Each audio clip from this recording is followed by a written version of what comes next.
Namaste and welcome to our podcast series on Climate Justice Initiative, which is brought to you by Center for Social Change, a research and policy advocacy based social organization in Nepal.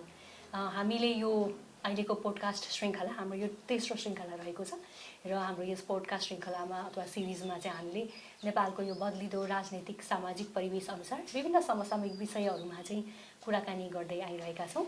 आजको यस podcast सिरिजमा हामी नेपाल अथवा राष्ट्रिय अथवा अन्तर्राष्ट्रिय स्तरमा चाहिँ विभिन्न वातावरणसँग सम्बन्धित विषय जस्तै क्लाइमेट चेन्ज अनि त्यसपछि यो जलवायु न्याय अनि इन्भाइरोमेन्टल प्रोटेक्सन अनि त्यस्तै इन्भाइरोमेन्टल सस्टेनेबिलिटी जस्टिसको कुराहरूलाई चाहिँ अलिकति यो विषयहरूमा चाहिँ हामीले हाम्रो छलफललाई केन्द्रित गर्नेछौँ।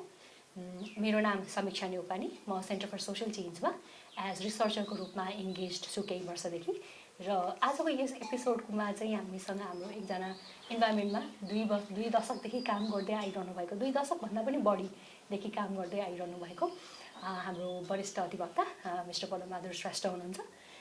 पदम सरको बारेमा मैले हजुरहरूलाई अलिकति ब्याकग्राउन्ड भन्नुपर्दाखेरि चाहिँ he is an environmental lawyer and a legal expert who practises law in supreme court of Nepal. त्योभन्दा बाहेक चाहिँ he also has his academic background in LLM in environmental law from Tribhuvan University. त्योभन्दा बाहेक he has also served as a founder president for Environmental Development and Conservation Legal Forum and also has served as a coordinator for Environmental Law Committee under Nepal Bar Association previously. त्योभन्दा बाहेक चाहिँ अलिकति सबैले थाहा पाउनु नै भएको चाहिँ his career has been marked by this high impact public interest litigation which also includes successful writ against different issues such as visual and dust pollution, त्यस्तै climate change अनि नेपालमा यो अलिकति एनिमल क्रुअल्टीलाई लिएर पनि काम गर्नुभएको छ र विभिन्न नेपालको हाइड्रो पावर प्रोजेक्ट्स डेभलपमेन्ट प्रोजेक्ट्समा पनि सरको डिरेक्ट इन्भल्भमेन्ट रहेर काम गर्नुभएको छ। त्यसमा अर्को एक एड गर्दाखेरि चाहिँ he has also worked for environmental protection जसमा चाहिँ he also had in around 17 to 19 he has also filed this he has also filed this petition with Supreme Court for implementation or for enactment of climate change law in Nepal. As a result, यसको बारेमा हामी पछि कुरा गर्ने नै छौँ। तर सरको यो पपुलरली नोन पदमबहादुर श्रेष्ठ भर्सेस प्राइम मिनिस्टरको हाम्रो यो केसमा चाहिँ एज अ रिजल्ट नेपालमा पछि यो क्लाइमेट चेन्जको ल इन्याक्टमेन्ट हुनुको साथसाथै नेपालमा इन्भाइरोमेन्टल प्रोटेक्सन एक्ट पनि चाहिँ त्यति बेलामा इन्याक्ट भएको थियो र उहाँको बारेमा अर्को एउटा मैले छुटाउनै नहुने कुरा भनेको चाहिँ he has also been honored with environmental conservation award by Ministry of Forest and Environment in 2019. We are very honored to have you here today, sir. हजुरलाई वेलकम टु दिस एपिसोड। धन्यवाद। मैले अब डिरेक्ट उसमा हाम्रो विषयवस्तुमा नै जाँदाखेरि sir हजुरको अलिकति एक्सपोजर हजुरको एक्सपर्टिज हजुरको एक्सपिरियन्स चाहिँ यो पब्लिक इन्ट्रेस्ट लिटिगेसनतिर चाहिँ अलिकति बढी हो कि भन्ने मैले अनुभव गरेँ सर। त्यसकै आधारमा हाम्रो विषयवस्तुमै छिर्नुभन्दा अगाडि चाहिँ मैले हजुरलाई अलिकति यो पब्लिक इन्ट्रेस्ट लिटिगेसन भनेको के हो यो टेक्निकल उसबाटै टर्मबाटै हामीले यसमा बुझ्नुपर्ने कुराहरू के छन्, कस्तो कस्तो केसेसमा चाहिँ यो पिआइएलहरू फाइल हुन्छ त्यसबाट अलिकति सुरु गर्नु पर्ला सर। वास्तवमा यो सार्वजनिक सरकारको विषयहरूलाई हामीले केस मार्फतबाट सम्बन्धित सर्वोच्च अदालतमा लगिने जुन विषयवस्तु हुन्छ त्यसलाई हामीले पिआइएल भनेर भन्छौँ, जुन चाहिँ डाइरेक्ट समाजसँग जोडिएको हुन्छ र त्यो हाम्रो चाहिँ हरेक व्यक्तिसँग त्यो जोडिएको हुन्छ र नेपालको संविधानले त्यसलाई मौलिक हकमा स्थापित गरेको हुन्छ। जस्तै त्यो विभिन्न विषयमा हुन्छ, जस्तै एउटा त वातावरण संरक्षणको विषयमा हुन्छ, जस्तै शिक्षाको अधिकारको रूपमा हुन्छ, स्वच्छ वातावरणमा बाँच्न पाउने हक प्रत्येक व्यक्तिको हुन्छ भनेर उल्लेख गरेको छ। यदि त्यो भएन भने हामी जान सक्छौँ। अनि यो सार्वजनिक विषयवस्तु चाहिँ कस्तो हो भन्दाखेरि चाहिँ यदि नेपालको संविधानले अथवा चाहिँ नेपालको कुनै कानुनमा सरकारले यो काम गर्नुपर्छ हैन, यो दायित्व पुरा गर्नुपर्छ यदि भनेको छ भनेदेखि त्यो चाहिँ दायित्व पुरा गरेन, यदि त्यो दायित्व पुरा गरेन भने हामी चाहिँ सर्वोच्च अदालतमा पनि र कहिले कहिले सानोतिनो मुद्दाहरूलाई चाहिँ जिल्ला अदालतमा पनि र कुनै मुद्दाहरू चाहिँ उच्च अदालतमा पनि दर्ता हुन सक्छ। त्यो चाहिँ राइट भनेको के हो भन्दाखेरि चाहिँ नागरिक अधिकार अन्तर्गत रहेर त्यसैलाई हामी चाहिँ पिआइएल केस भन्छौँ। जस्तै ऋण क्षेत्र भन्नाले चाहिँ अब अरू पनि हुन्छ हैन, जस्तै कुनै पनि चाहिँ मुद्दामा कसैलाई चाहिँ गैर कानुनी थुन्यो भनेदेखि चाहिँ बन्दी प्रशिक्षण मुद्दा लाग्ने हुन्छ। तर बेसिकली हामीले अहिले कुरा गर्दा चाहिँ जस्तै वातावरण संरक्षणमा हामी कुरा गर्दैछौँ भनेदेखि जस्तै विकासको कारणले कुनै गाउँ चाहिँ डुब्न लाग्यो अथवा सामाजिक परिवेश बिग्रिन लाग्यो, जस्तै हाइड्रो पावरको कुरा गरौँ होइन, अथवा कुनै बाटो निर्माणको कारणले गर्दाखेरि त्यहाँ धेरै चाहिँ ठुलो क्षति हुन लाग्यो। अनि यो जुन चाहिँ अहिले चाहिँ हामीले चाहिँ देखिरहेको छौँ नि, ठुल्ठुलो हाइड्रो पावर बनाउँदाखेरि टनेल बनाउनुपर्छ। त्यो टनेल बनाउँदाखेरि चाहिँ त्यो माथिबाटको चाहिँ जुन डाँडा माथिको गाउँहरू चाहिँ चर्किने फुट्ने, त्यसो गर्दा समाजलाई पनि विच्छेद गर्ने हुँदाखेरि चाहिँ समाज अदालतमा चाहिँ मौलिक हक अन्तर्गत हामी चाहिँ रिट लिएर जान्छौँ र त्यो चाहिँ पिआइएल केस बन्छ भन्ने कुरा चाहिँ छ। त्यस्तो केसहरूमा जानु सकिन्छ र गइ पनि राखेको छ र हामी पनि गएको छौँ। हजुर सर, यो जस्तै संविधानले सुरक्षा अथवा संविधानले ग्यारेन्टी गरे अनुसार नै राइट टु इन्भाइरोमेन्ट अथवा राइट टु क्लिन इन्भाइरोमेन्ट होइन, सबै कुराहरू हेर्दाखेरि अलरेडी हाम्रो लिगल फाउन्डेसनले त यो कुरा त ग्यारेन्टी गरिसकेको छ नि होइन। त्यति हुँदाहुँदै पनि यस्तो खालको परिस्थिति आउनु, पिआइएल गर्नुपर्ने परिस्थिति आउनु, यसमा चाहिँ के कारण होला जस्तो लाग्छ सर? वास्तवमा कस्तो छ भनेर भन्दा जस्तै हाम्रो नेपालकै संविधानमा भनौँ न कति धेरै मौलिक हकहरू छ है। त्यो मौलिक हकलाई सुरक्षा गर्ने दायित्व चाहिँ के हो भन्दा सरकारको हो। जस्तै त्यहाँ सम्पत्तिको रक्षा भन्ने छ, त्यसपछि यो चाहिँ शैक्षिक हरेक व्यक्तिले पढ्न पाउने भन्ने छ, अनि यो चाहिँ उचित वासस्थान भन्ने छ।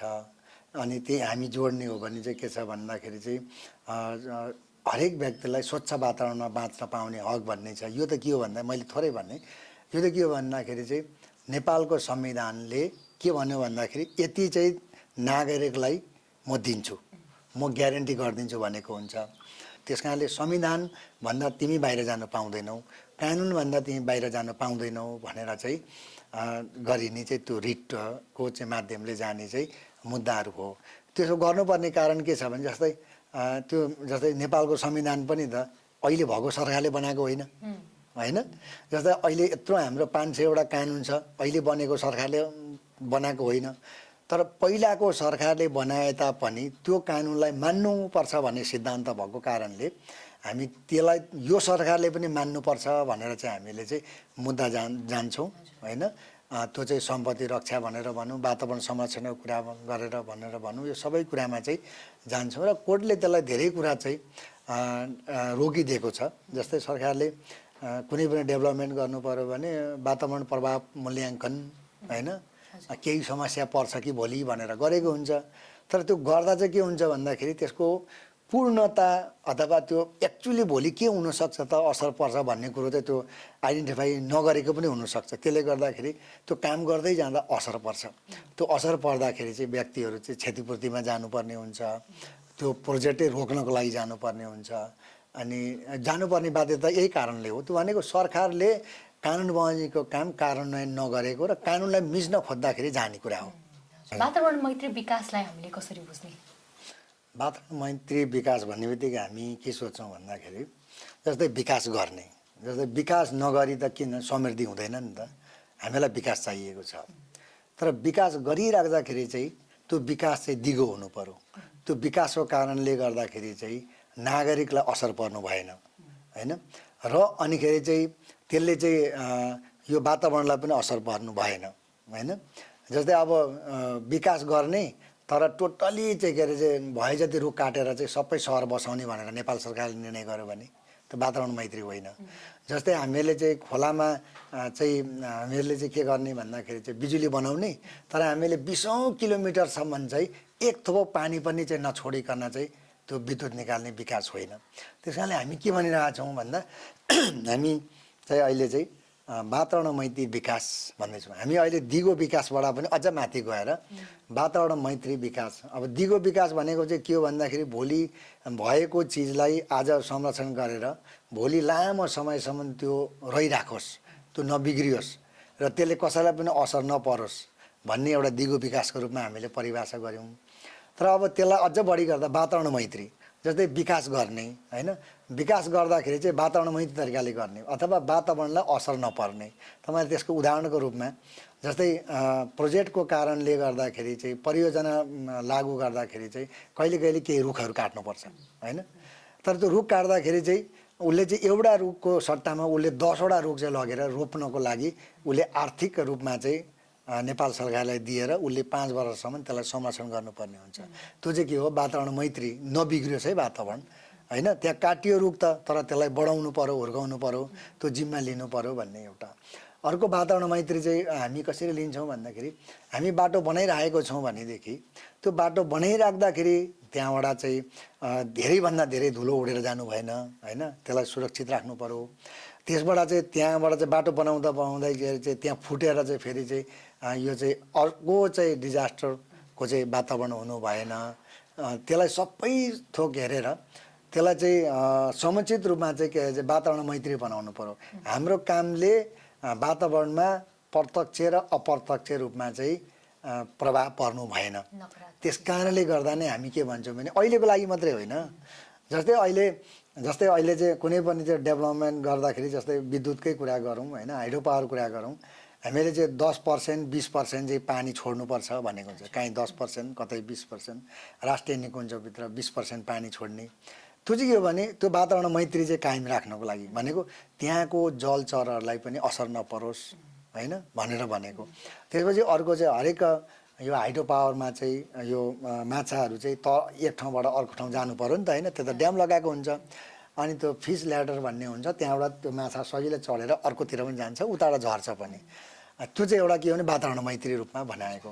सानो एरियामा चाहिँ धेरैवटा चाहिँ विकास भयो भने त्यो वातावरण मैत्री हुँदैन, त्यहाँ पोल्युटेड हुन्छ, त्यहाँ साउन्ड पोल्युसन हुन्छ, त्यहाँ चाहिँ यो चाहिँ हावामा हुने विभिन्न किसिमको चाहिँ विकिरणहरू जस्तो प्राप्त हुने चाहिँ विकिरणहरू हावामा मिसिन्छ होइन, त्यो मान्छेको आवत जावत बढी हुन्छ। त्यसले गर्दा त्यो मान्छेको बसोबास अघि हामीले चाहिँ उचित वासस्थानको व्यवस्था भनेर चाहिँ मौलिक हकमा भनेको थियौँ नि, त्यो परिपूर्ति हुँदैन। अनि अर्को चाहिँ स्वच्छ वातावरणमा बाँच्न पाउनुपर्छ भनेर चाहिँ प्रत्येक नागरिकलाई हक हुनेछ भनेको थियो नि, त्यो परिपूर्ति हुँदैन। त्यस कारणले यी सबको परिपूर्ति गर्नको लागि चाहिँ वातावरण मैत्री विकास गर्नुपर्छ भनेको वातावरणलाई पनि असर नगर्ने गरिकन विकास चाहिँ गर्नुपर्छ। विकास गर्ने कुरामा त विवादै छैन, विकास गर्नुपर्छ भन्ने कुरा चाहिँ मूल मर्म चाहिँ यही नै हो। विकास हुनुपर्छ, तर विकास गर्ने क्रममा विनाश चाहिँ कुनै पनि हुनु भएन, कुनै वातावरण मैत्री हुनु पर्यो, विनाश गर्नु भएन भन्ने कुरा हो। हजुर, वातावरणकै मैले अर्को एउटा पार्ट पनि अब जोड्न चाहेँ सर, हाम्रो आजको विषय अलिकति यो क्लाइमेट चेन्जसँग पनि रिलेट हुने भएको भएर जस्तै हजुरको यो कामको यो भनौँ न 20-22 वर्ष 25 वर्षको अवधिमा हजुरले काम गर्दै जाँदाखेरि हजुर नेपालको विभिन्न ठाउँहरूमा पुग्नुभयो, समुदायमा पुग्नुभयो होला होइन। हजुरले देखे अनुसार चाहिँ सर यो हाम्रो नेपाली समुदायमा क्लाइमेट चेन्ज अथवा जलवायु न्याय भन्ने कुराको चाहिँ कतिको बुझाइ मानिसहरूमा कस्तो खालको छ सर त्यो? जस्तै जलवायु न्यायको कुरा गर्दाखेरि हामीले 2-3वटा कुरा सोच्नुपर्छ। पहिलो त स्थानीय लेभलमा जलवायु परिवर्तन भनेको के हो थाहै छैन। अनि जब जलवायु परिवर्तन के हो भन्ने थाहा नपाएपछि मैले जलवायु परिवर्तनबाट मैले न्याय पाउनुपर्छ भन्ने पनि थाहा हुँदैन पहिलो कुरो। त्यस कारणले गर्दा मैले त्यहाँबाट सुरु गर्ने गरेको छु। हामीलाई जलवायु न्यायको आवश्यकता छ, किनभने अब नेपाल सरकारले भन्दा चाहिँ के भन्छ भन्दाखेरि हिजोदेखि र आज पनि जस्तै जलवायु परिवर्तन नेपालले गरेको हो र, नेपालको चाहिँ ठुल्ठुला पहाडहरूमा अहिले काला पत्थर भइसके, हिउँहरू पग्लेर गइरहेको छ, हाम्रो पनि तापक्रम बढिरहेको छ, हाम्रो चाहिँ के अरे जनजीवनमा असर परेको छ, अनि हाम्रो चाहिँ कृषकमा असर परेको छ, हाम्रो पर्यटनमा असर परेको छ। तर त्यो हाम्रो यो सरकारले नेपालले गरेको होइन, यो कसले गरेको भन्दाखेरि चाहिँ विश्वको ठुलो देशहरूले, ठुलो देश भनेको अमेरिका, ब्राजिल होइन, हामीले चाहिँ के भन्छ नजिकै चाइना, त्यसपछि इन्डिया, यो देशमा चाहिँ फ्याक्ट्री बढी छ नि त होइन। नेपालमा त 0.0025 को चाहिँ हाम्रो चाहिँ कन्ट्रिब्युसन इमिसनमा छ भन्छ भनेदेखि चाहिँ अब गाउँको जनताले यो जलवायु परिवर्तनलाई बुझ्नको लागि हामीले कहाँ बुझ्नु पर्यो भनेर भन्दाखेरि यसले हामीलाई इम्प्याक्ट के गर्छ, हामी बसिरहेको घर समाजलाई, गरिरहेको कृषकलाई, हाम्रो गलिरहेको चाहिँ यो चाहिँ हामीले खेतीपातीलाई कसरी असर गरेको छ भन्दाखेरि उहाँहरूले सरल रूपमा बुझ्दा चाहिँ के भन्नुहुन्छ भन्दाखेरि हिजो यहाँ यो धान फल्थ्यो, आज यो धान यहाँ फल्दैन, हिजो यहाँ फलफुल फल्थ्यो, आज यहाँ फल्दैन, किन? त्यो किनको प्रश्न चाहिँ जलवायु परिवर्तन हो के। उहाँहरूले जानेको चाहिँ त्यति नै हो। जस्तै हिजो यो खालको माछा पाउँथ्यो, आज पाउँदैन भन्ने उहाँहरूले सिम्पल जानेको त्यही कुरा हो। त्यही नै हो जलवायु। यो लामो समयसम्म होइन यो पृथ्वीमा भएको जुन चाहिँ परिवर्तन छ नि, परिवर्तन, त्यो परिवर्तनको कारणले केही कुरो लोप हुन्छ होइन, केही कुरो चाहिँ त्यसको रूप परिवर्तन हुन्छ होइन। हुनसक्छ भोलि चाहिँ हामीले देखिरहेको चाहिँ किरा फटेङ्ग्राको चाहिँ साइज परिवर्तन भएर चाहिँ आइरहेको छ कि होइन, अथवा यहाँ चाहिँ के अरे चाहिँ तराईमा हुने चाहिँ जुन चाहिँ किराहरू अथवा चाहिँ झिङ्गाहरू होइन, मचेडहरू त्यो पहाडको कुनामा पुग्यो कि होइन, त्यसको चाहिँ एउटा कारण के हो भने त्यो चाहिँ जलवायु परिवर्तन हो। त्यसको मतलब चाहिँ हिजो त्यो ठाउँमा चिसो थियो, चिसो हुन्थ्यो, त्यस कारणले त्यो चाहिँ के अरे चाहिँ त्यहाँ चाहिँ हुँदैन थियो मच्छर। अब आज के भयो भन्दाखेरि यो जलवायु परिवर्तन भएको कारणले तातो भयो, हिट बढ्यो, हिट बढेपछि ऊ बिस्तारै के भयो भन्दाखेरि त्यो ठाउँमा सर्नु थाल्यो होइन। ऊ यो बसिरहेको ठाउँमा अझ बढी हिट भयो, ऊ यहाँ बस्नु नसक्ने भयो, अनि ऊ घुम्दै जाँदाखेरि उसको जुन तापक्रम त्यहाँ मिल्यो, त्यस कारणले त्यहाँ बस्नु थाल्यो। यो चक्र नै के हो भन्दाखेरि यो जुन देखिएको छ नि यो जलवायु परिवर्तनको चक्र हो। त्यसपछि लिएर अर्को यो जलवायुको न्यायको कुरा चाहिँ हामीले गर्दाखेरि के हुन्छ भन्दाखेरि जस्तै हाम्रोमा चाहिँ पहाडमा लेकहरू छ होइन, तपाईँले सुन्नु पनि भएको होला, यो लेक फुट्न लाग्यो, त्यो लेक फुट्न लाग्यो, अब यो बस्ती यो डुबाउँछ, त्यो लेक किन फुट्न लाग्यो त? आजभन्दा 100 वर्षको लेक पनि त्यही हो, आज पनि त्यही छ होइन, त किन फुट्न लाग्यो त भनेपछि त्यहाँ केही परिवर्तन भयो नि त। त्यो परिवर्तन चाहिँ केले गर्दैछ भन्दाखेरि जलवायु कारणले परिवर्तन गर्दैछ। अनि त्यो फुटिसकेपछि त के हुन्छ भन्दाखेरि फुटेको पनि छ नि त होइन। जस्तै त्यहाँ विभिन्न चाहिँ के अरे चाहिँ ठाउँहरूमा चाहिँ फुटेर चाहिँ बस्ती पनि भगाइसकेको छ। अब त्यो फुट्नुको कारण मान्छेले गएर फुटाएको होइन, त्यहाँ बमले हानेर फुटाएको होइन, त्यो फुट्नुको कारण के हो भने बिस्तारै त्यहाँको चाहिँ के अरे चाहिँ टेम्परेचर बढ्दै गयो, अनि त्यहाँको हिउँहरू चाहिँ के भयो पग्लिँदै गयो, त्यहाँको चाहिँ त्यो पानीहरू चाहिँ के भयो ओभरफ्लो हुन थाल्यो। अनि त्यो पानी ओभरफ्लो भएपछि धेरै भएपछि त्यसले चाहिँ फेरि आफ्नो चाहिँ जुन एरिया घेरेर आएको छ त्यो भत्काउँछ, फेक्न नसके भत्काउँछ। त्यो भत्काइसकेपछि त्यो पहिरो के अरे चाहिँ तल चाहिँ गाउँ डुबाउँछ। अब हामी यसैलाई जलवायु न्यायको सिद्धान्तबाट हेर्दाखेरि हामीले के देखिन्छ भन्दाखेरि त्यो राज्यको दायित्वभित्र पर्यो। अब राज्यले अघि मैले भने जस्तो हामीले गरेको हो र त्यो त अर्कैले गरेको हो नि भनेर भन्नु पाउँदैन भन्ने मेरो धारणा हो। अनि त्यस कारणले गर्दा अब त्यहाँ गरिसकेपछि एउटा गाउँ नै लान्छ। अब त्यो गाउँ नै लगेपछि गाउँ त सरकारले बनाउनु पर्यो, सरकारले क्षतिपूर्ति दिनु पर्यो। अनि के चाहिँ यो हामीले गरेको होइन, यो चाहिँ हामीले फुटाएको होइन, हामीले के गर्न सक्छौँ, हामी त केही पनि गर्दैनौँ भन्यो भने त अनि त्यो नागरिक चाहिँ कहाँ जाने त? त्यस कारणले गर्दा हामीले 2-3वटा कुरालाई हामीले हेर्नुपर्छ। जस्तै त्यो लेकलाई संरक्षण गर्नको लागि नेपालको मात्रै हात छैन भने विश्व समुदायमा नेपालले कुरा उठाउनु पर्यो होइन। जस्तै एकचोटि याद छ नि यहाँलाई चाहिँ कालो पत्थरमा गएर चाहिँ मिटिङ बसेको, त्यसको मतलब त हामीले यो चाहिँ अलिकति धेरै मान्छे धेरै नागरिक मात्रै होइन विश्वको धेरै मान्छेले थाहा पाओस् कि हामीहरूले इन्डस्ट्री धेरै बनाएको कारणले इन्डस्ट्रीको पोल्युसन धेरै भएको कारणले गर्दा नेपालको एउटा माउन्टेनमा भएको चाहिँ हिउँहरू पग्लिरहेको छ। यसले गर्दाखेरि चाहिँ हामीहरूलाई पनि भोलि असर पर्छ भन्ने कुरा त उनीहरूले नि बुझ्नु पर्यो। त्यस कारणले राज्यले चाहिँ नागरिकलाई सहयोग गर्नै पर्छ। हो यहीँनिर चाहिँ जलवायु न्याय भन्ने जोडिन्छ। जस्तै हामी अनि त्यहाँनिर चाहिँ उसले क्षतिपूर्ति पाउनु पर्यो के।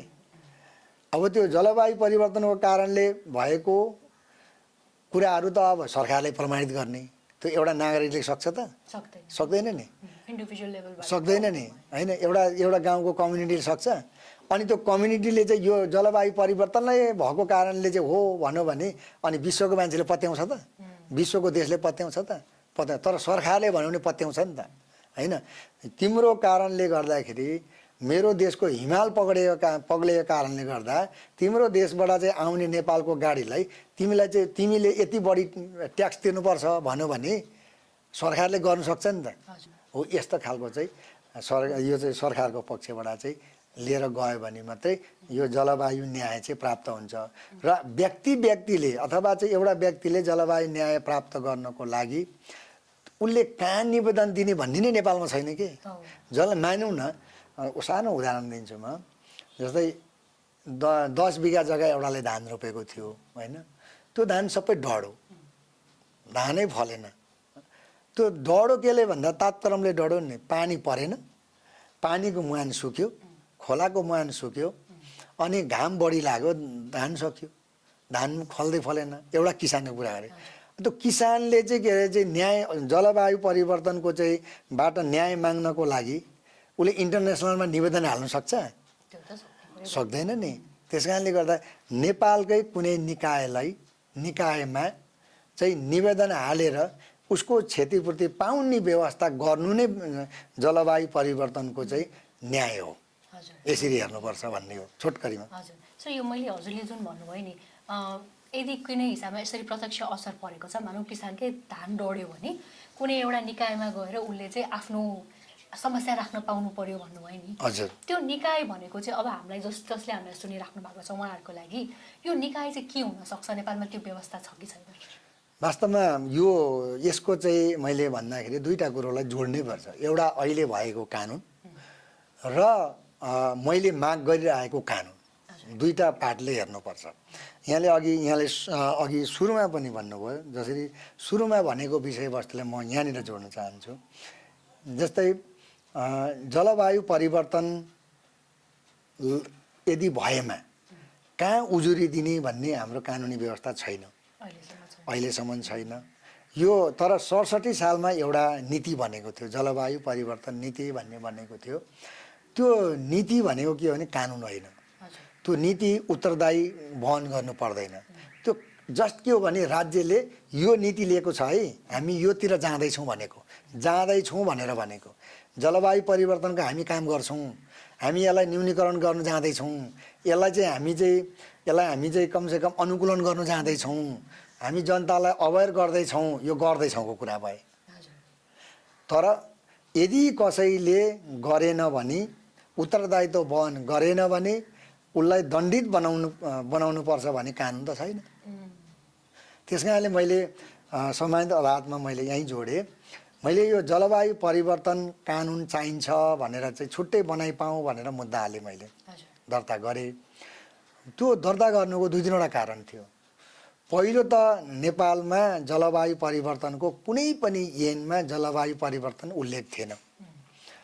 अनि अर्को चाहिँ यदि जलवायु परिवर्तनको कारणले भनौँ या अरू नै कुरा होइन, किनभने त्यो त अब 100औं वर्ष चाहिँ रिसर्च गरेर आउने परिणामको कुरा भए, रिपोर्टको आधारमा त्यो अन्तर्राष्ट्रिय लेभलको रिपोर्ट भयो भने सामान्य मलाई चाहिँ के अरे चाहिँ यो चाहिँ वातावरणीय क्षति भयो भने अथवा मलाई चाहिँ जलवायु परिवर्तनको मलाई क्षति भएको मैले महसुस गरेँ भनेदेखि होइन, जस्तै कहिले कहिले बाढी पहिरो पनि आउँछ नि त। जस्तै हिजोको लेभलमा पानी थियो, त्यो पानी वात्तै बढ्यो भने त त्यो त ठुलो बाढी पहिरो होइन, बाढी आउने सम्भावना हुन्छ, त्यसले धनको क्षति गर्छ। यदि त्यस्तो भइदियो भनेदेखि मैले सिधै गएर नगरपालिका निवेदन हाल्नु पाए हुन्थ्यो, सिधै गएर चाहिँ अहिले सङ्घको कुनै युनिटमा गएर निवेदन हाल्नु पाए हुन्थ्यो, अथवा मैले सिडिओ कार्यालय मेरो क्षतिपूर्ति पाऊँ भनेर निवेदन चाहिँ हाल्नु पाए, दर्ता गर्नु पाए हुन्थ्यो भन्ने मैले सोच्दाखेरि त्यो कहीँ पनि नभएको कारणले र कसैले पनि त्यसको उत्तरदायी वहन नगर्ने र अघि मैले भने जस्तो चाहिँ के अरे कृषकको चाहिँ क्षति भयो भने सरकारले राहत दिने, राहत र क्षतिपूर्तिमा फरक छ। राहत भनेको त्यो अधिकारको कुरो भएन, जति दिए पनि भयो होइन, तर क्षतिपूर्ति भनेको चाहिँ आफ्नो भएको क्षतिको पूर्ति गर्ने भयो, त्यो चाहिँ अधिकार भयो। त्यस कारण मैले क्षतिपूर्तिको चाहिँ मैले माग गरेँ र त्यो कानुन चाहिन्छ भनेर भन्दाखेरि सर्वोच्च अदालतले त्यसलाई मनन गरेर लामो समय अध्ययन गरेर उसले भनेको छ कि सम्मानित अदालतले यो विषयमा उत्तरदायी पूर्ण रूपले वहन गर्ने कुनै पनि निकाय नभएको र अहिलेसम्म भएको कानुनले जलवायु परिवर्तनलाई एड्रेस नगरेको कारणले गर्दाखेरि छुट्टै जलवायु परिवर्तन ऐन बनाउनु भनेर सरकारको नाममा आदेश जारी गरेको छ। यो 74 सालमा, आज होइन नि त। त्यो गरिराख्दा आजसम्म छुट्टै कानुन बनेको छैन। तर विभिन्न कानुनहरू चाहिँ त्यो मुद्दाका कारणले संशोधन भएको छ। जस्तै वातावरण संरक्षण ऐन 2053 थियो, अहिले 76 बनाएको छ नयाँ। अनि नियावली पनि 54 थियो, अहिले 77 भएको छ। अनि वन ऐन 49 थियो, अहिले 76 भएको छ। अनि वन नियावली पनि संशोधन भएको छ र जलवायु परिवर्तन नीति संशोधन भएको छ। यो मुद्दाले 5 वटा संशोधन भएको छ। तर यो 5 वटा संशोधन हुँदाखेरि चाहिँ मैले त्यो भित्र के पाइनँ भन्दाखेरि यो यदि क्षति भयो भने मैले उजुरी कहाँ दिने भन्ने चाहिँ भएन, होइन, भएन। मैले क्षतिपूर्ति पाउने मैले ग्यारेन्टी मैले पाइनँ। तर के चाहिँ भयो भन्दाखेरि त्यो के हुन्छ त्यसको चाहिँ वार्षिक रूपमा चाहिँ प्रतिवेदन सरकारलाई बुझाउनु, जलवायुबाट हुने क्षति चाहिँ सरकारलाई बुझाउनु र अनि नगरपालिकाहरूले चाहिँ जलवायु परिवर्तन सम्बन्धी कार्यक्रमहरू राख्न सक्ने छ भनेर पर्छ पनि होइन, सक्ने छ भनेर राखिएको छ। र अहिले पनि म के भनिरहेको छु भन्दाखेरि अनि यतिले मात्रै हाम्रो जलवायु न्याय प्राप्त हुँदैन र सर्वोच्च अदालतले गरेको फैसलाको चाहिँ के अरे आदेश पनि कार्यान्वयन हुँदैन। त्यस कारणले अब कानुन बनाउनुपर्छ भनेर अब 74 सालदेखि आजसम्म चाहिँ फैसला भएपछि कुरा गरेको है। फैसला भएपछि आजसम्म म लडिरहेको छु त, कुरा गरिरहेको छु, फोरममा कुरा उठाइरहेको छु, हरेक प्रोग्राममा उठाउँछु। अब सायद सरकारले, मैले सुनि पनि रहेको थिएँ एसओडी विधेयक तयार गर्ने अरे भनेको सुनेको पनि थिएँ। अब त्यो हो कि होइन मलाई थाहा छैन। अहिलेसम्म चाहिँ अलिकति कुरा पनि आयो सर, मैले अब नेक्स्ट जोड्न खोजेको विषय चाहिँ हजुरले भन्नुभयो जस्तै यो जलवायु परिवर्तनले गर्दाखेरि धेरै खालको नेपाली समुदायहरूमा असर चाहिँ छ। मानिसहरूले त्यो अलिअलि असर परेको छ भन्ने रियलाइज गर्नुभएको छ। तर अब जस्टिस चाहिँ के हो, न्यायचित के हो भन्ने चाहिँ पुग्नु भएको छैन। किसानमा जस्तै अरू कुन खालको समुदायमा कस्तो खालको असर परेको छ भन्ने म अलिकति कुरा गर्न चाहे सर। जस्तै यो हाम्रो विभिन्न आदिवासी समुदायहरू हुनुहुन्छ होइन, जनजाति समुदायहरू हुनुहुन्छ। अनि त्यस्तै अब अलिकति मार्जिनलाइज ग्रुपमा हामीले हेर्ने हो भने पनि त्यसमा महिला छुट्टै हिसाबमा प्रभावित हुनुहुन्छ भन्ने खालको कुराहरू छ। यसमा हजुरले हेर्दाखेरि चाहिँ डिफ्रेन्ट ग्रुप अफ पिपललाई कसरी चाहिँ यो जलवायु परिवर्तनले कसरी डिफ्रेन्टली इम्प्याक्ट परेको छमा पनि अलिकति सर। वास्तवमा त्यसलाई हेर्नेदाखेरि हामीले त कृषकको मात्रै कुरा गऱ्यौँ एउटा कुरा। तर विभिन्न ग्रुपहरूमा तपाईँलाई चाहिँ जसरी सबभन्दा ठुलो प्रभाव त बालबच्चामै परिहाल्छ। त्यसपछि लिएर अझ चाहिँ बिरामी वृद्धहरूलाई झन् बढी असर गर्छ होइन, यङहरूलाई भन्दा अब महिलाहरूलाई झन् बढी असर गर्छ। अनि जति पनि यो सीमाङ्कित रूपमा चाहिँ हुनुहुन्छ उहाँहरूलाई त्यसै पनि असर गर्ने पर्यो। त्यसपछि अर्को चाहिँ यो जुन यो बसाइको क्रम त हाम्रो चाहिँ एउटा सहरमा मात्रै छैन होइन, हाम्रो त पाखा पखेरादेखि हरेक ठाउँमा चाहिँ बसाइहरू छ। अब त्यहाँनिर चाहिँ यो जलवायु परिवर्तनको कारणले गर्दाखेरि विभिन्न किसिमको असरहरू अहिले देखिरहेको छ। जस्तै हिजो उहाँहरूले जुन किसिमको चाहिँ खेती किसान गरेर चाहिँ खाइराख्नु भएको थियो अब त्यो ठाउँमा नफल्ने पर्यो, असर त परेन होइन। अब जसरी उहाँहरू चाहिँ रोगसँग भिडिराख्नु भएको थियो नि, जुन रोगसँग, अब अहिले त्यो रोगै त्यो पत्ता नलाग्ने खालको रोगहरू उहाँहरूलाई लाग्नु थाल्यो होइन। अब त्यो कारणले गर्दाखेरि त्यो समाजै एउटा चाहिँ समस्यामा आइरहेको छ। त्यसपछि लिएर जस्तै महिला, जनजाति, सीमान्तकृत समुदाय, अब उहाँहरूलाई त कस्तो छ भन्दाखेरि कति त अब सबै सम्पन्न छ भन्ने हुँदैन नि होइन। सम्पन्नता को सम्भावना त सबै संसारमै पूर्णता त छैन होइन, गरिब धनी सबैजना छन्। त्यस कारणले गर्दाखेरि यो प्रभाव चाहिँ गरिबलाई पनि धनीलाई पनि जलवायुले त्यत्तिकै परेको छ। तर बढी चाहिँ के छ भने चाहिँ यो चाहिँ गरिबीको रेखा मुनि बस्नेलाई अझ बढी प्रभाव परेको छ। दुई किसिमले के छ भन्दाखेरि यदि जस्तै मान्नु न उदाहरणको लागि यदि चाहिँ हामी गर्मी भयो भनेदेखि एउटा सक्षम मान्छे छ भने एसी लाउन सक्ला अनि अथवा फ्यान चलाउला, ऊ त बाँच्यो नि त होइन। तर एउटा चाहिँ गरिब छ भनेदेखि उसले एउटा फ्यानै किन्न सक्दैन होइन, उसले एसी लगाउन सक्दैन अथवा उसले लगाइरहेको जुन मोटो कपडा छ नि उसले पातलो किन्नु पनि सक्दैन। भनेपछि उसलाई पनि त प्रत्यक्ष असर त पर्यो नि। उसलाई त गर्मी भइरहेको छ तर उसँग विकल्पै छैन। उनीहरू त यो जलवायुसँग चाहिँ फाइट गर्नुदेखि बाहेक, लडाइँ गर्नुदेखि बाहेक होइन, अथवा अनुकूलित भएर जानुदेखि बाहेक अर्को उहाँलाई के अरे चान्सै छैन क्या, उपाय नै छैन क्या। अनि जस्तै अब हामीलाई चाहिँ हामी यस्तो अवस्थामा छौँ कि कहिले कहिले हेरिन्छ देखिन्छ समाजमा पनि हामी गर्मी भयो भने हामी त्यो ठाउँ छोडेर अर्को ठाउँ जानु सक्दैनौँ होइन, जतिसुकै गर्मी भए पनि त्यहीँ बस्नुपर्ने हुन्छ। जस्तै अघिल्लो वर्ष म चाहिँ इन्डिया गएको थिएँ जहाँ 47 डिग्री थियो कि, म यहाँबाट चाहिँ काठमाडौँबाट चाहिँ 32 डिग्री म्याक्सिमम् त्यहाँ गएको मान्छे, त्यहाँ हामीलाई चाहिँ त्यहाँ बसिसक्नै भएन क्या।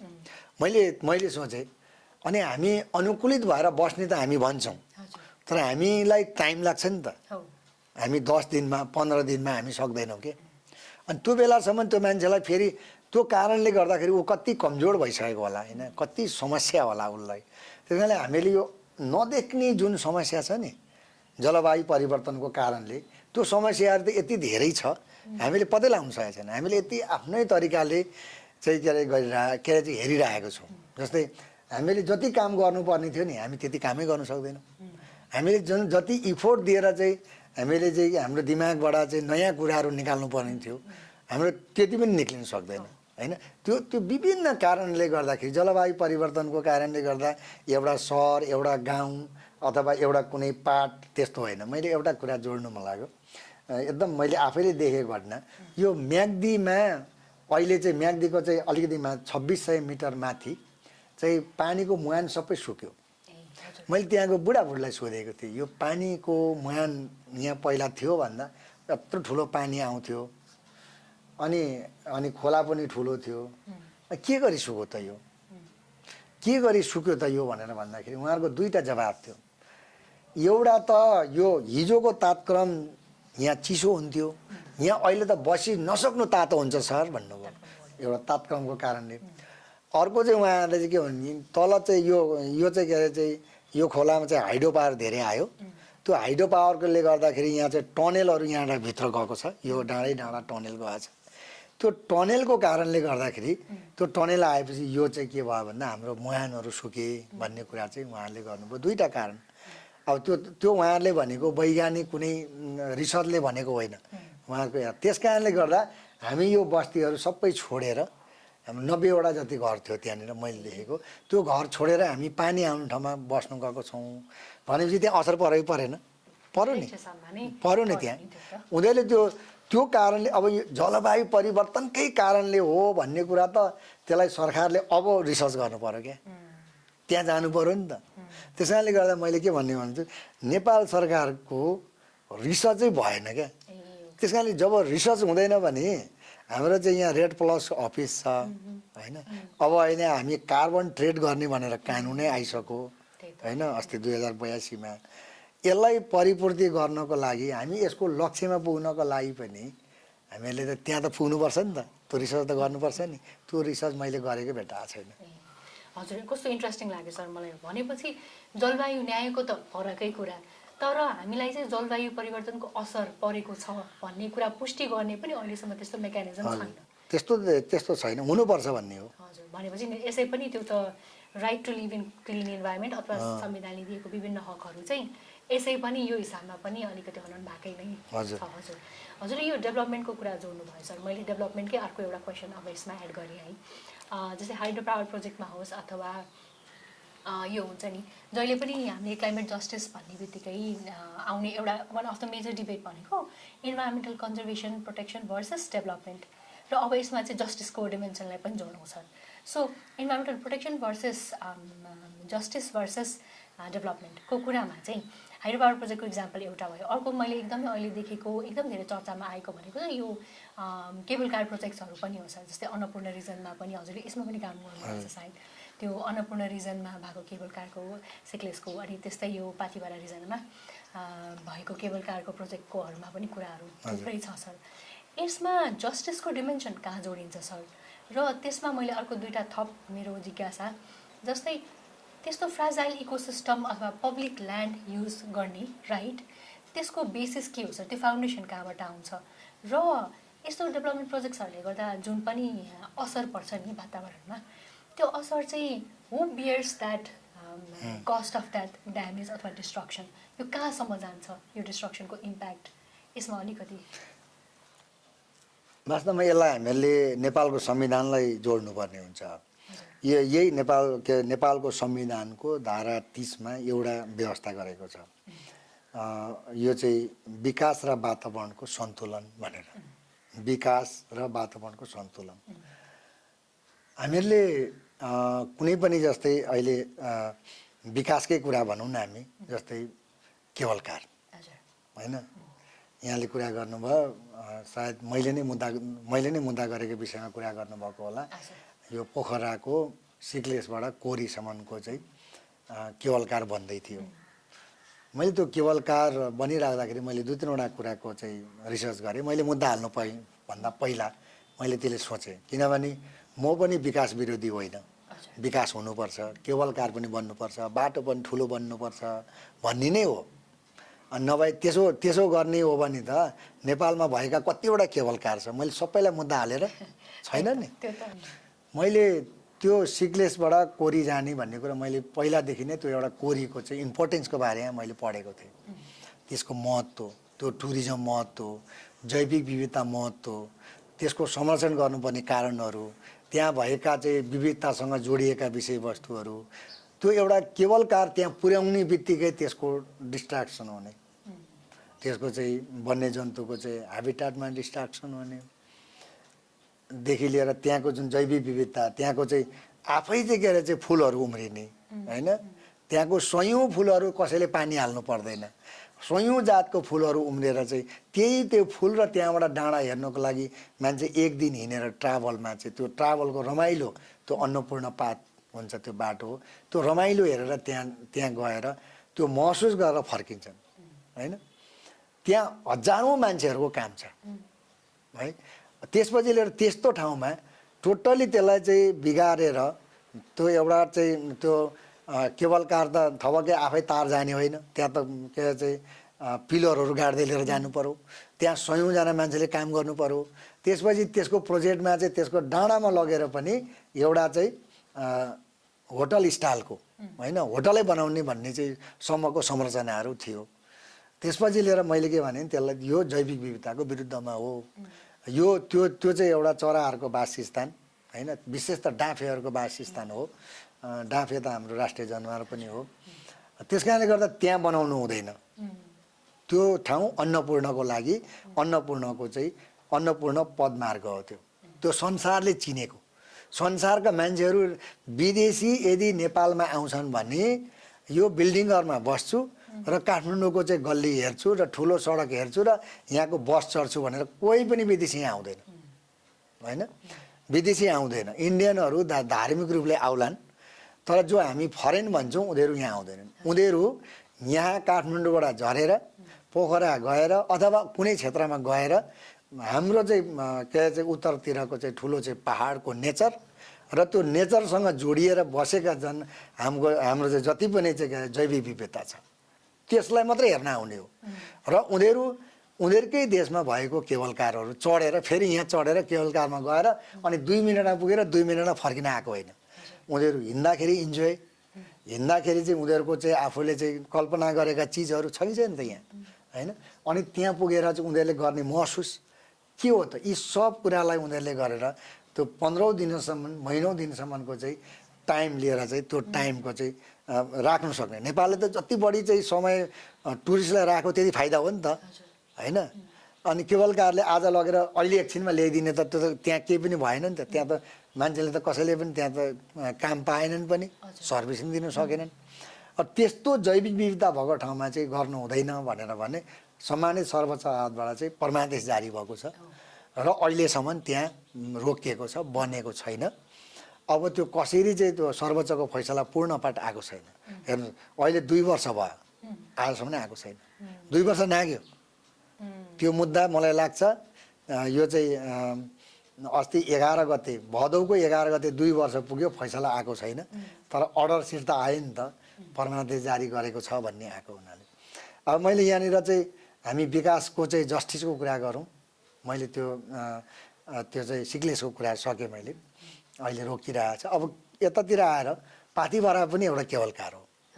त्यो मुद्दा मैले गरिराख्दाखेरि मैले बहस गर्नुभन्दा पहिला त्यो ठाउँमा गएर आफैले हेर्नु गएँ के रहेछ त। त्यहाँ त धेरै वर्षदेखि द्वन्द्व थियो मान्छेको चाहिँ। त्यसलाई मैले दुईवटा किसिमले हेरेँ, एउटा विकास, अर्को सन्तुलन के को भन्दाखेरि वातावरणको। त्यहाँको अधिकांश मान्छेहरूको चाहिँ भनाइ पनि एक पाटबाट चाहिँ बनाउनु हुँदैन र केहीको बनाउनु पर्छ भन्ने। हामीले एउटा कुरा चाहिँ सम्मानित अदालतमा बुझाउन खोजेका थियौँ, विकास मान्छेको लागि हो कि विकास एकजना डेभलपरको लागि हो, विकास त्यहाँको नागरिकको लागि हो कि विकासको बेनिफिट एकजना जो कम्पनी छ त्यसको लागि हो। त्यहाँको जनताले विरोध गरिरहेछन् दुई किसिमले। त मलाई माथिसम्म त मलाई 3.5 घन्टामा लगभग 4 घन्टामा म आफै पनि पुगेँ। 4 घन्टाको यात्रामा कति धेरै मान्छेहरूसँग भेट हुने, कति रमाइला कुराहरू हुने, अनि हामी तलबाट चाहिँ बिस्तारै हाम्रो चाहिँ यो श्वास प्रश्वास पनि मिल्दै जाने, अनि हाम्रो चाहिँ त्यो बाटोमा भएका चाहिँ के अरे चाहिँ गुराँसका फुलहरू हरेकसँग हाम्रो सम्बन्ध गाँच्दै जाने। त्यो त्यहाँ हिँडेर आउने आज चाहिँ 100औं वर्ष भयो होला कसैले पनि यो ठाउँमा यो चाहिँ केबल कार लाउनुपर्छ भनेर कसैलाई पनि उजुर दिएको छैन, निवेदन दिएको छैन, सरकारलाई पनि निवेदन दिएको छैन। दिनु पर्यो नि त, त्यहाँको नागरिकले दिनु पर्यो नि त। मलाई यहाँ चाहिँ केबल कार चाहियो, मलाई यहाँ पुल चाहियो भनेर चाहिँ निवेदन दिन सकिन्छ भने होइन। त्यहाँ पनि त कसैले त हामीलाई यहाँ केबल कार चाहियो भनेर चाहिँ निवेदन देखिनु पर्यो नि त, भनेको देखिनु पर्यो नि त। केबल कारको प्रोजेक्ट जानुभन्दा अगाडि त्यहाँ कसैको समस्या छैन। अहिले केबल कार गएपछि मात्रै कसैले चाहिँ केबल कार चाहिन्छ, कसैले केबल कार चाहिँदैन। यो डिबेट कसले गरायो भने त विकासले गराएको हो नि त। यो मैले देखेँ त्यहाँ। त्यस कारणले गर्दाखेरि भोलि सर्वोच्च अदालतले केबल कार बनाउनु भनेर दियो भने बन्छ, अब केबल कार नबनाउनु भन्यो भने बन्दैन। अब यो त अदालतको हातमा रह्यो नि त। त्यस कारणले त्यो अदालतको चाहिँ जुन क्षेत्राधिकार भएको र त्यो निर्णय तहमा बाँकी भएकोले मैले त्यसलाई फेरि यो यस्तो हुन्छ भनेर भन्नु मिल्दैन। खालि मैले त्यसको चाहिँ मैले तथ्यगत रूपमा यो छ भनेर भनिदिएको। त्यो विकासले त्यस्तो किसिमको समस्याहरू बनाएको छ भनेर। अब म यसलाई जोडेर विकासमा कहाँनिर जोड्छु भन्दाखेरि जस्तै सिन्धुपाल्चोकमा म केही दिन अगाडि गएको थिएँ। त्यहाँ 420वटा घरहरू लगभग छ। त्यो भित्रबाट टनेल लगिदिएको कारणले गर्दा सबै घरहरू चर्केको मैले देखेँ आफैले कि त्यो। अब त्यो विकासले त्यहाँको मान्छे त्यो ठाउँमा बस्ने, अब त्यो ठाउँ सर्दाखेरि कसले क्षतिपूर्ति दिने, अनि मैले अघि भने जस्तो त्यो निवेदन कहाँ दर्ता गरेर कसरी जानु होइन। हामीले जिल्ला अदालतमा गयौँ भने लामो प्रोसेस लाग्छ, हामीलाई छिटो प्रोसेस छैन होइन। सरकारले यसो हेर्ने ल यहाँ क्षतिपूर्ति भएछ यो कानुन बमोजिम यति दिने त्यस्तो छैन नि होइन। त्यो भएको कारणले गर्दाखेरि त्यहाँनिर चाहिँ हामीले त्यो पनि मुद्दा पर्यो, मैले नै मुद्दा गरेको। 130 जनाबाट चाहिँ निवेदक भएर चाहिँ हामीले निवेदन दर्ता गऱ्यौँ। निवेदन दर्ता गर्दाखेरि कोर्टले के भन्यो भन्दाखेरि यो विद्युत रोक्नु हुँदैन, यो अन्तरिम जारी हुँदैन भनिसकेपछि कोर्टले भनेको मान्नु पर्यो। कोर्टले भनिसकेपछि उसले टनेल स्पिडको रूपमा चाहिँ टनेल खन्नु थाल्यो। जति टनेलहरू चाहिँ बन्दै गए माथिको घर भत्किँदै गए होइन। हो, यसलाई चाहिँ के भन्नु सकिन्छ दुईवटा किसिमले। जस्तै एउटा त जस्तै हामीले वातावरणीय प्रभाव मूल्याङ्कन गर्दाखेरि त्यो त्यस्तो हुन्छ भनेर किन आएन होइन। त्यस्तो हुन्छ भनेर आएको भए त्यो भित्रबाट टनेलै लाउने थिएन नि त एउटा। अनि अर्को कुरो त राज्यले चाहिँ त्यहाँ त्यस्तो किसिमको प्रभाव पर्नु सुरु गर्यो भनेपछि राज्यले त आफैले रोक्नु पनि सक्थ्यो नि त। किन राज्य र राज्यको कानुनभन्दा माथि त एउटा डेभलपर त हुन सक्दैन नि त, एउटा लगानीकर्ता हुन सक्दैन नि त। राज्यले केही पनि गरेन, भत्किरहेछ, घर लगाइरहेको छ है। अब त्यो चाहिँ दुईवटा कारणले हुन्छ। एउटा त त्यहाँको जनता चाहिँ निमुखा भएर, त्यहाँको जनताको पहुँच नपुगेर, त्यहाँको जनताको सिधै टेलिफोन प्रधानमन्त्रीसम्म नभएर होइन। एउटा त्यो कारण पीडित भएको मैले अघि भने नि, रिमोट एरियामा झन् पीडित भइरहेछ भनेको कारण त्यो पनि हो एउटा त्यो कारणले। अर्को त के भयो भन्दाखेरि चाहिँ अदालतमा मुद्दा जाँदा पनि अदालतले अन्तरिम जारी नगरेपछि स्वाभाविक रूपले त्यो प्रोजेक्ट अगाडि बढ्ने भयो। एउटा अदालती चाहिँ आदेश भएको कारणले त्यो भएको। त्यस कारणले यो दुईवटा यो हामी चाहिँ वातावरण र चाहिँ विकासलाई हामीले सन्तुलित ढङ्गमा लिएर गएर सन्तुलित पनि खालि चाहिँ नाम मात्रको सन्तुलित होइन, एक्ज्याक्ट कामको एक्चुअली अवस्थाको बारेमा यदि हामीले गर्न सक्यौँ भने त्यो स्थायी हुन्छ। त्यसपछि यो चाहिँ इन्भाइरोमेन्ट जस्टिस भन्छौँ हामी। इन्भाइरोमेन्ट जस्टिस उसले प्राप्त गर्छ। इन्भाइरोमेन्ट जस्टिस भनेको चाहिँ स्वच्छ वातावरणमा बाँच्ने मात्रै होइन, मलाई परेको क्षति, वातावरण के चाहिँ विकासको नामबाट मलाई परेको क्षति अथवा वातावरणीय प्रदूषण अथवा वातावरणीय प्रभावबाट मलाई परेको क्षति मैले तत्काल पाउनु चाहिँ मेरो वातावरणीय न्याय हो। मैले वातावरणीय न्याय मैले पाएको छैन र त्यो वातावरणीय पहुँच, त्यो वातावरणीय न्यायको पहुँचमा पनि म पुग्न सकेको छैन। मैले अघि म भनेको त्यो चाहिँ रिमोट एरियाको नागरिकहरू, यो अवस्था चाहिँ मैले देखेको छु। भनेपछि अलिकति जोग्राफिकल हिसाबमा अलिकति रिमोट एरियामा बसोबास गर्ने, अलिकति यो access to resource, access to power अथवा सेन्टरले गर्दाखेरि पनि अझैसम्म पनि यस्तो समस्याहरू छ। डिसफेडरलाइज भएको 10 वर्ष हुँदा पनि यो समस्याहरू चाहिँ छ। हजुर, ओके। यसैमा अर्को एउटा जोडिने जस्तै अलिकति आयो, यदि कसैले विनाश गर्छ भने हाम्रो यो क्लाइमेट जस्टिसको सन्दर्भमा चाहिँ one of the core principles of climate justice is यो पोल्युटर्स पे प्रिन्सिपल भन्छौँ हामी। प्रदूषकले अथवा क्षति जसले गर्छ उसले नै क्षतिपूर्ति दिनुपर्छ अथवा बेहोर्नुपर्छ भन्ने पनि छ होइन सर? सो नेपालको हिसाबमा चाहिँ अब हाम्रो लिगल सिस्टम, हाम्रो legal frameworks, how robust is our legal framework to accommodate that polluters pay principle? नेपालमा साँच्चीकै नेपालको कानुन अथवा नेपालको हामीले फ्रेमवर्क हेर्ने हो भने यसले यो अकाउन्टेबिलिटी क्रिएट गराउने हिसाबमा चाहिँ जस्तै पीडितलाई जस्टिस र पर्पिट्रेटर्सलाई चाहिँ अकाउन्टेबल बनाउन सक्ने क्षमता हाम्रो लिगल फ्रेमवर्कमा छ कि छैन त सर? त्यसो जस्तै अघि मैले भने जस्तो जस्तै जलवायु परिवर्तन ऐन छुट्टै भएको भए त यी सब कुराहरू चाहिँ एकीकृत रूपमा एकै ठाउँमा आउँथ्यो होइन? र हामीले यसलाई हेर्दा चाहिँ अब हेर्नु पर्यो कहाँ भन्दाखेरि हाम्रो चाहिँ जस्तै औद्योगिक व्यवसाय ऐन 2076लाई गएर हेर्नुपर्ने हुन्छ क्या। हो, त्यो विकास निर्माणको काम गर्दाखेरि कुनै पनि डेभलपरले स्वीकृति दिने ठाउँ चाहिँ कानुन टेक्ने त्यही हो। जस्तै मानिलिउँ न, एउटा कुनै पनि बिजनेसम्यानले ठुलो खालको चाहिँ इन्डस्ट्री खोल्नुपर्ने भयो होइन? त्यो खोल्दाखेरि चाहिँ सहरको बिचमा खोल्यो भने त्यसले यो साउन्ड पोल्युसन गर्छ होइन, एयर पोल्युसन गर्छ, त्यसले चाहिँ माटोमा प्रदूषण गर्छ, अनि त्यसलाई अझ बढी चाहिँ गाडीको आवाज जहाजको चाप बढाउँछ होइन? अनि त्यो कारणले गर्दा चाहिँ के हुन्छ भन्दाखेरि चाहिँ यदि जबरजस्ती त्यसरी सरकारले पनि दियो र त्यो भयो, त्यहाँ खोलियो र त्यसले वरिपरिको मान्छेलाई चाहिँ असर पर्यो भने त्यहाँबाट प्राप्त गर्ने भनेको त हामी चाहिँ जो पीडित व्यक्ति छ नि, पीडित भए मानिलिउँ न, अब म चाहिँ के अरे चाहिँ बढी आवाज आएको इन्डस्ट्रीको कारणले गर्दा मेरो कानको जाली नै फुट्यो होइन? अथवा त्यो चाहिँ एउटा यो हावामै पोल्युसन हुने किसिमको चाहिँ ब्याक्टेरिया भनौँ अथवा कणहरू चाहिँ बाहिर आयो भने हाम्रो आँखामा समस्या भयो, हाम्रो चाहिँ यो स्किनहरूमा समस्या हुने भयो होइन? अब त्यो त्यस्तो भयो भने चाहिँ त्यो कम्पनीले, जस्तै जो प्रस्तावक हो, जो कम्पनी हो, जो ओनर हो, उसले गरेको हो नि त। त्यस कारणले गर्दा क्षतिपूर्ति त उसँग माग्नु पर्यो क्या, उसँग माग्नु पर्यो। र त्यो क्षतिपूर्ति हामीले प्राप्त गर्ने चाहिँ जो एउटा पीडकले जुन छ त्यसले चाहिँ एउटा पीडितलाई त क्षतिपूर्ति दिने व्यवस्था गर्नु पर्यो। तर हामीसँग के छ भने यो चाहिँ क्षतिपूर्ति सम्बन्धी हाम्रो छुट्टै एकदम व्यवस्थित कानुन हामीसँग छैन कि। हामीसँग यो अहिले भर्खर आएको चाहिँ यो कानुन छ 74 सालमा आएको चाहिँ यो मुलुकियन देवानी संहिता भन्छ।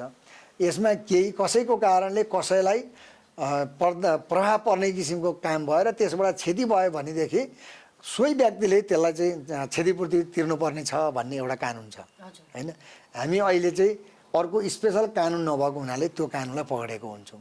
तर हामीहरूलाई चाहिँ के भनिरहेको छ, एउटा स्पेसल कानुन भयो भने चाहिँ सबभन्दा राम्रो हुन्छ, त्यसलाई दण्डित पनि गर्न सकिन्छ र फेरि उसले त्यो पनि गर्दैन भन्ने कुरा। जस्तै अहिले सानो चाहिँ उदाहरणको रूपमा गरिहालौँ, ठ्याक्कै यहीसँग जोडिन्छ।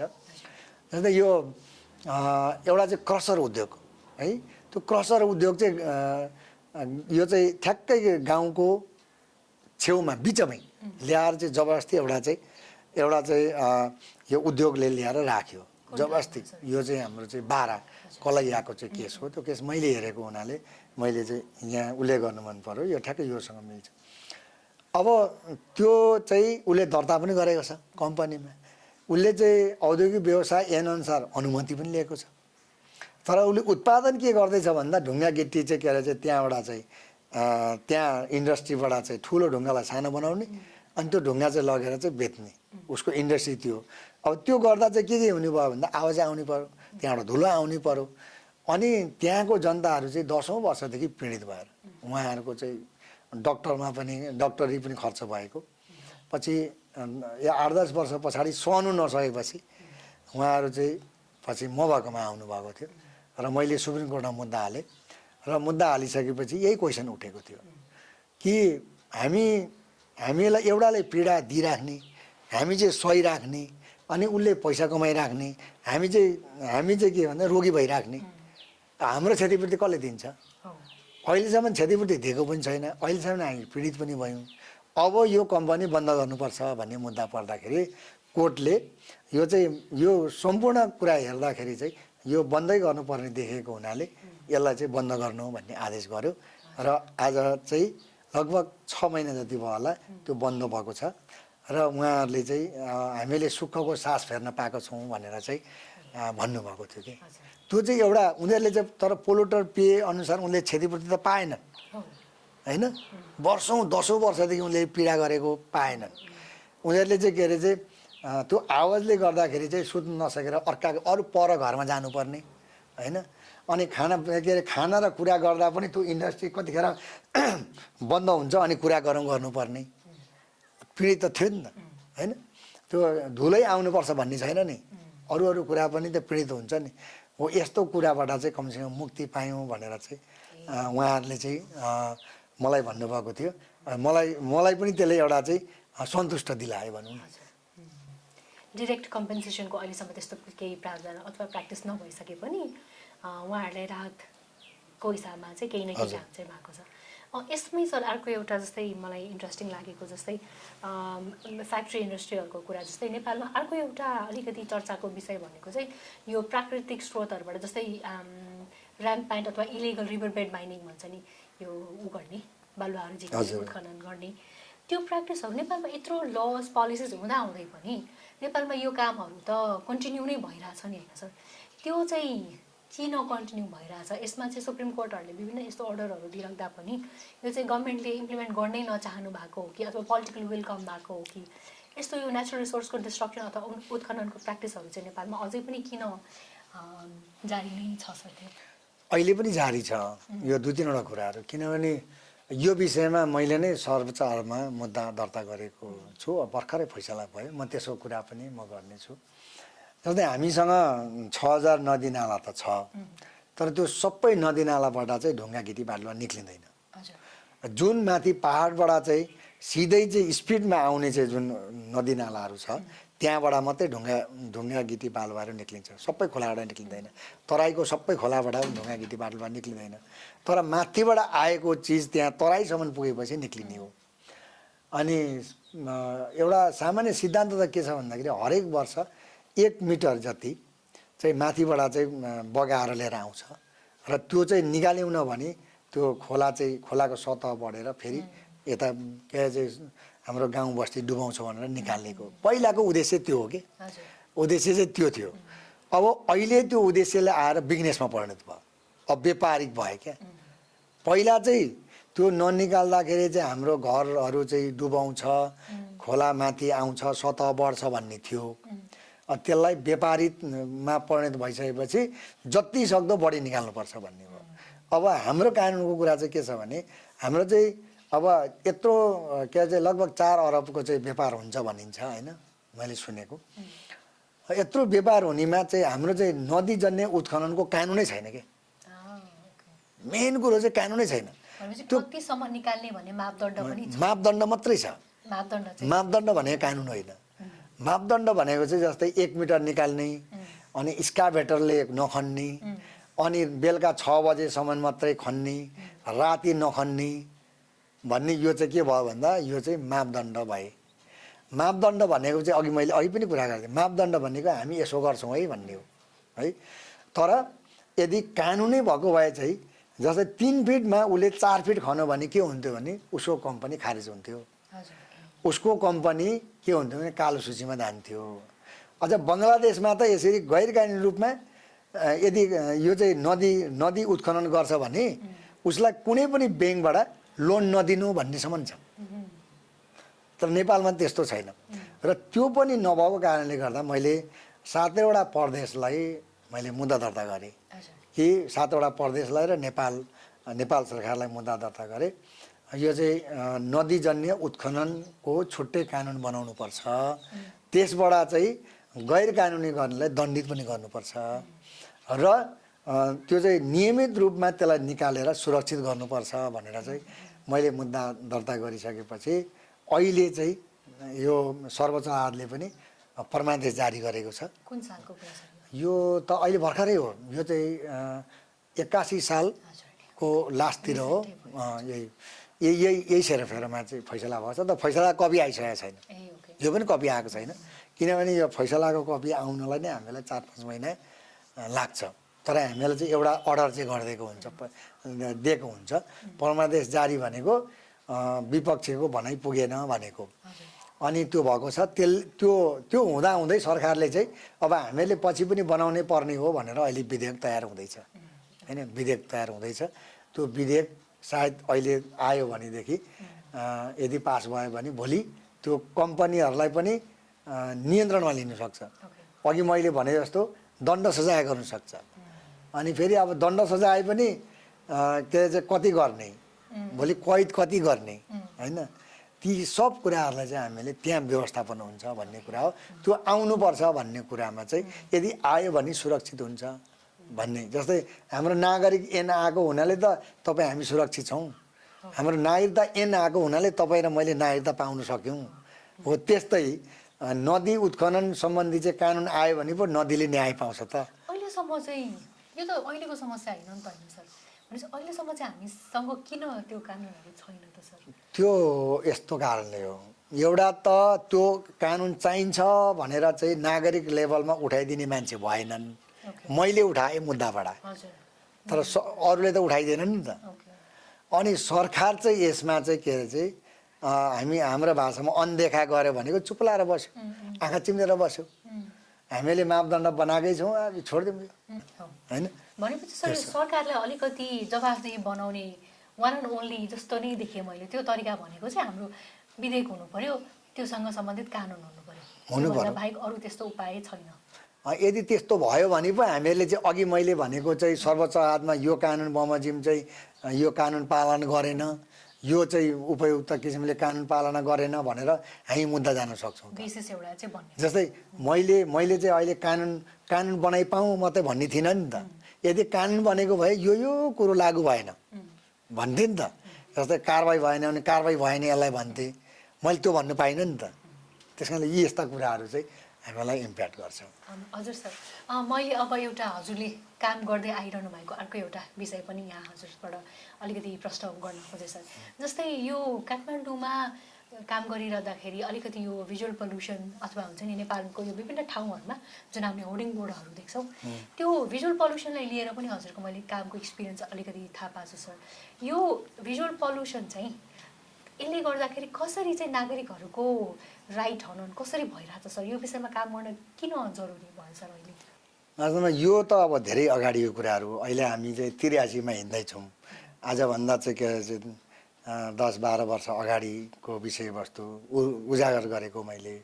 जतिखेर मैले देखेँ काठमाडौँ यति फोहोर केले फोहोर थियो भन्दाखेरि हरेक सार्वजनिक स्थलमा पर्चा पम्फलेट, त्यसपछि लिएर चाहिँ राजनीतिज्ञहरूको नारा, यो जिन्दाबाद यो जिन्दाबाद।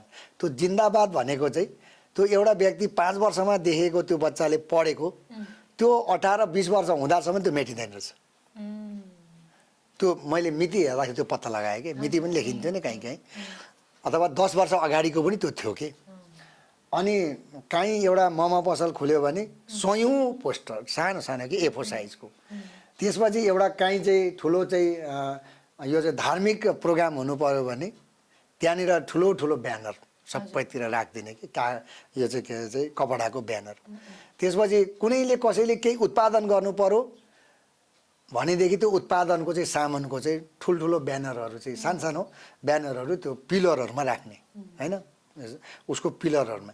अनि त्यति मात्रै नभएर त्यो त्यो पिलरहरूको चाहिँ सबैतिर टाँस्ने, अनि त्यो डिभाइडरमा पनि टाँस्ने। मैले यो देखिसकेर अनि मेरो चाहिँ अफिस पनि के सिंहदरबारको छेउमै भएको हुनाले जब कुनै नयाँ फिल्म आउँथ्यो त्यो पुरै त्यो सिंहदरबारको चाहिँ वरिपरि टाँसिन्थ्यो, कहीँ पनि बाँकी हुँदैन थियो। र मेरो मनमा के लाग्यो भन्दाखेरि यो के हो यो भने मैले चाहिँ काठमाडौँ भ्यालीभरि मैले कालो कोट लगाएर चाहिँ फोटो खिचेँ।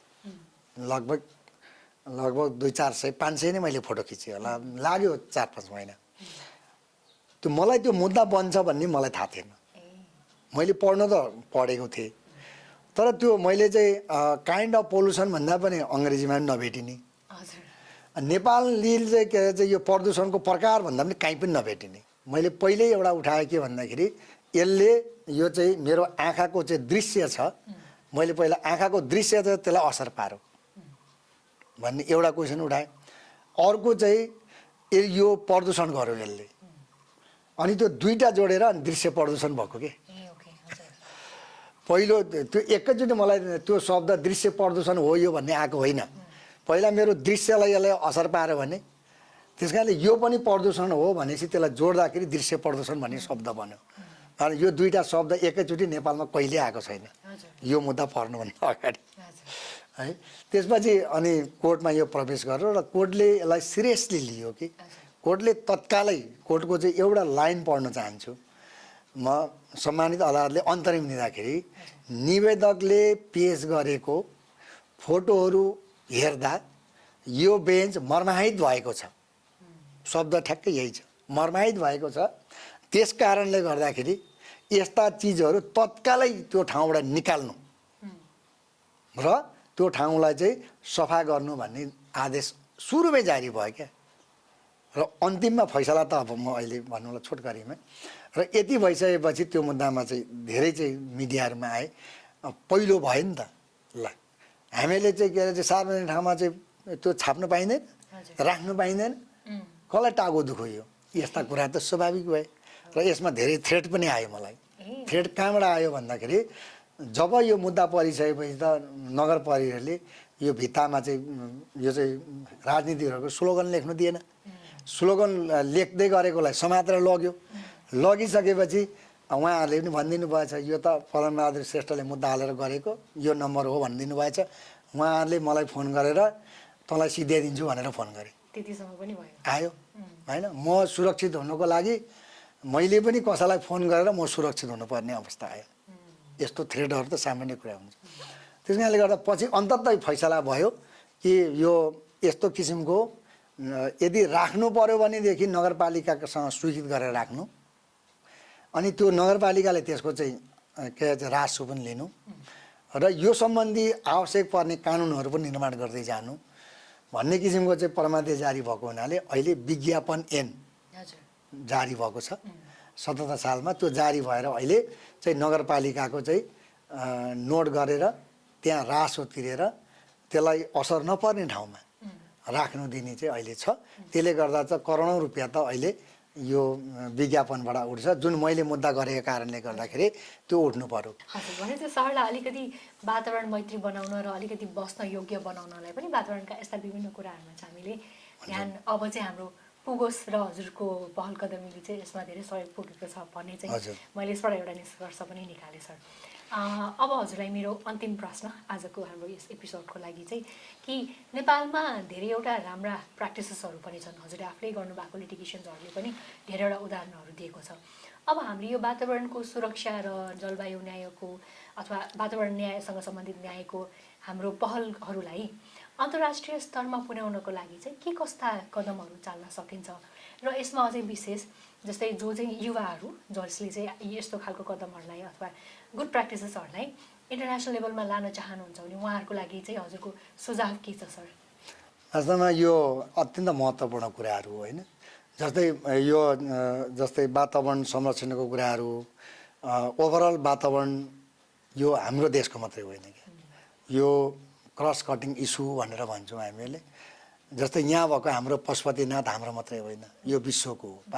यहाँ भएका के अरे चाहिँ स्वयम्भू हाम्रो मात्रै होइन, त्यो विश्वको हो।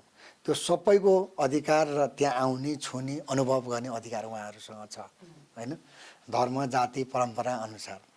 अब हाम्रो जलवायु परिवर्तनको विषयवस्तुलाई अन्तर्राष्ट्रिय लेभलसम्म उठाउने भनेको अघि मैले भनेको थिएँ नि असरका कुराहरू। नेपालमा यो असर परेको छ, हाम्रो पानी सुक्दैछ, हाम्रो तापक्रम बढ्दैछ, हाम्रो चाहिँ के अरे चाहिँ माउन्टेनमा चाहिँ के अरे चाहिँ हिउँ पग्लिँदैछ, हाम्रो यहाँको चाहिँ जति पनि चाहिँ लेकहरू छ सुक्दैछ अथवा फुट्दैछ, अथवा चाहिँ ओभर पानी भएको कारणले गर्दा त्यहाँबाट गाउँमा डिस्टर्ब हुँदैछ, भोलि त्यो गाउँ नरहनु सक्छ। यी सब कुराहरू पुर्याउने माध्यम भनेको दुईवटा माध्यमहरू छ। एउटा त हामीहरूले जनताको लेभलबाट चाहिँ इन्टरनेसनल फोरममा पुर्याउनको लागि हाम्रो आइएनजिओ एनजिओको मार्फतबाट हाम्रो इस्युहरू चाहिँ हामीले इन्टरनेसनल सेमिनारहरूमा गोष्ठीहरूमा होइन हामी पुर्याउन सक्छौँ। तर त्योभन्दा पनि ठुलो कुरो चाहिँ राज्यको दायित्व हो। राज्यले हाम्रो विषयवस्तुलाई सजिलैसँगले इन्टरनेसनलाइजेसन गर्नु सक्छ। किन भन्दाखेरि जस्तै त्यो एउटा कोपको माध्यमबाट, कन्फरेन्स अफ पार्टी, क्लाइमेट चेन्जको नै महत्त्वपूर्ण एउटा पार्ट हो।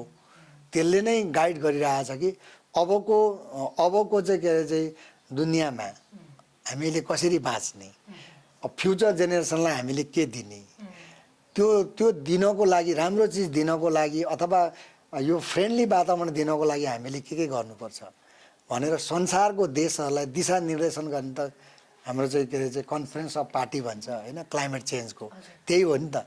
अब त्यसमा सरकार पनि जान्छ। सरकार जाँदाखेरि चाहिँ सरकारको प्रतिनिधिले यहाँ भएको चाहिँ के अरे चाहिँ समस्यालाई त्यो फोरममा लगेर राख्नु सक्छ कि। त्यो फोरममा लगेर राखिसकेपछि त्यो फोरमबाट चाहिँ उनीहरूले सबै चाहिँ जानकारी विश्वलाई जानकारी हुने भयो नि त होइन।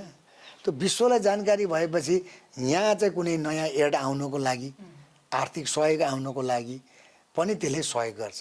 त्यसले गर्दाखेरि यो चाहिँ अन्तर्राष्ट्रियकरण गर्नको लागि जनताको पहुँच पुग्दैन है।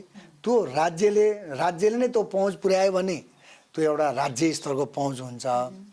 यदि जनताको लेभलबाट त्यो पहुँच पुर्याउने भनेको त एउटा जनताले अर्को जनताको नागरिकलाई नै हो। त्यो नागरिकले हामीलाई क्षति दिन्छ त दिँदैन नि। त्यो नागरिक अथवा त्यो कुनै सङ्घ संस्थाले एउटा ग्रान्टको रूपमा परियोजना दिनु सक्ला, कुनै संस्थालाई दिएला कल दिएला, तर त्यो थाहै हुँदैन कि। त्यस कारणले राज्यले नै त्यसलाई चाहिँ सहयोग, यदि राज्यले नै त्यो कुरा चाहिँ इन्टरनेसनल फोरममा पुर्याएर नेपालमा चाहिँ यो किसिमको चाहिँ समस्या पर्दैछ है भनेर भन्यो भने त्यो किसिमको प्रोटेक्सन गर्नको लागि एउटा राज्य स्तरबाटै अथवा इन्टरनेसनल स्तरबाटै यहाँ प्रोटेक्सनहरू आउला नि छ। सो एक हिसाबमा नेपाल अलिकति प्रोग्रेसिभ पनि छ यो लजहरूलाई अनि अग्रिमेन्ट्सहरूलाई लिएर भने यहाँनिर हजुरले कुरा गर्नुभएकोमा एउटा जनताको जिम्मेवारी भनेको चाहिँ आफू अवेर हुने अनि त्यसपछि सरकारलाई यस्तो खालको समस्या छ है भनेर रिसर्चको माध्यमबाट होस् अथवा सिभिल सोसाइटीको तर्फबाट होस् सरकारलाई इन्फर्मेसन पुर्याउने, सरकारलाई झकझक्याउने, समस्या परेकोमा आवाज उठाउने हजुरले जुन गरिरहनु भएको छ कार्य, त्यस्तो चाहिँ नागरिकको दायित्वमा पर्यो र सरकारको दायित्व भनेको चाहिँ त्यसलाई अलिकति ध्यान आकर्षण गर्दै उचित कम्पन्सेसन हुनसक्छ कि के हुनसक्छ त्यो गर्ने, लजहरू इन्ट्रोड्युस गर्ने र अन्तर्राष्ट्रिय स्तरमा चाहिँ यो मुद्दाहरूलाई उठाउने चाहिँ सरकारको जिम्मेवारी भयो। यही नै। Thank you so much for your time sir. I hope मलाई जस्तै यो सबैको लागि जसले सुन्नुहुन्छ उहाँहरूको लागि यो एकदमै इन्साइटफुल हुन्छ भन्दै हजुरलाई फेरि पनि थ्याङ्क यू सर। धन्यवाद।